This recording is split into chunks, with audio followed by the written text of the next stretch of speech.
Welcome to Nasdaq Trade Talks. I'm Jill Malandrino, Global Markets Reporter at Nasdaq. Joining me is Arik Shtilman, co-founder and CEO of Rapyd Payments, to discuss the accelerating evolution of local payment methods and the impact on cross-border e-commerce. Arik, it's great to have you with us. Welcome to Trade Talks. Thank you very much for having me. What are local payment methods and how has COVID-19 impacted the importance of them? So first of all, it's important to understand that outside of the US and most of Western Europe, the preferred way to pay is actually not Visa, MasterCard, or Amex.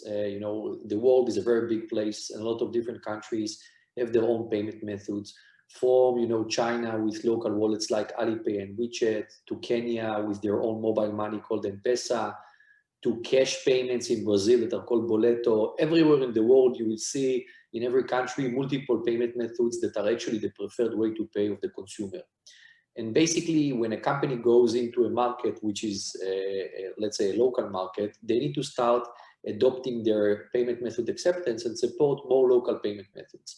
Now, when COVID-19 came in, basically, it was like a massive storm in the market, right? Because everybody were locked down in their homes, all these lockdowns and quarantine situations, and people had to move and shop online. And that created a very unique situation in some of the markets, because in some of the markets, the local payment methods that were preferred way to pay were actually cash. And cash during the pandemic wasn't really an option. So it actually grew some new payment methods. A lot of local wallets suddenly started to pop up as new payment methods during the pandemic. And it created, an acceleration in the adoption of digital payments. You work with a wide range of business models, from e-commerce to marketplaces to banks and fintechs. How do payment strategies differ among these different players and ecosystems? Well, it's completely different, right? If you look at e-commerce websites, the main thing that they want to do is to have the best checkout experience possible, right? They want conversion. If somebody wants to buy a pencil online, they need to make sure they provide him the checkout experience that will convert the best.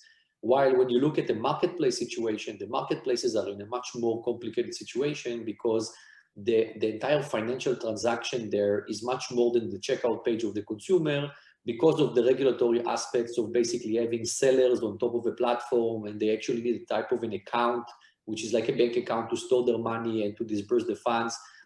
So the requirements of marketplaces these days are super complex comparing to several years ago. They're in this business to basically create accounts. They need to have KYB compliance around sellers and buyers and stuff like that. And sometimes they even go into card issuing in order to create some kind of a closed ecosystem for some of their sellers in the marketplace.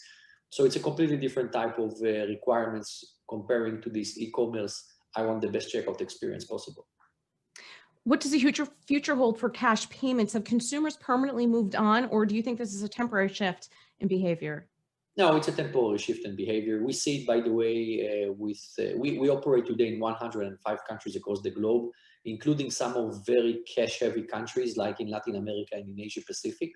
And what we see is that every time the lockdown is getting open and there's no quarantine and stay at home shelter or something like that, people go out and start using cash again. We don't think cash is going to disappear because of the pandemic. Yes, a lot of people that never believed in digital payments in some of these countries started to use them, and they believe more in them. But changing the consumer behavior that drastically, no, it's not going to happen, even though the acceleration of cash to digital is probably going to move a little bit faster than expected, but we see still a lot of cash payments globally. So then, with that in mind, which regions and countries are experiencing the need for flexible payment technologies, and why do you think that is? I think that in Latin America and in Asia Pacific, these regions see the most of the need, especially Latin America, when you see how cash heavy the market was and what happened during the lockdowns. Basically, they had to find digital ways to pay, and not like in Asia Pacific, where there are a lot of wallets. In Latin America, actually, there were no wallets, and they started to pop up like mushrooms after the rain in order to allow to pay digitally. I think that in Asia Pacific, what we saw a very fast acceleration into some of the big wallets that existed in countries like Indonesia and Thailand and the Philippines, because people knew that the wallets exist, but they still prefer to pay differently. And because of the pandemic, they started to move to these digital payments. I think these are the two regions that basically had the biggest shift.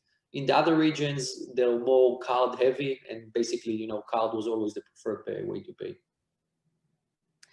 And Arik, to wrap up here, Rapyd's growth has been accelerating. The company just raised a major round of financing. What comes next for Rapyd?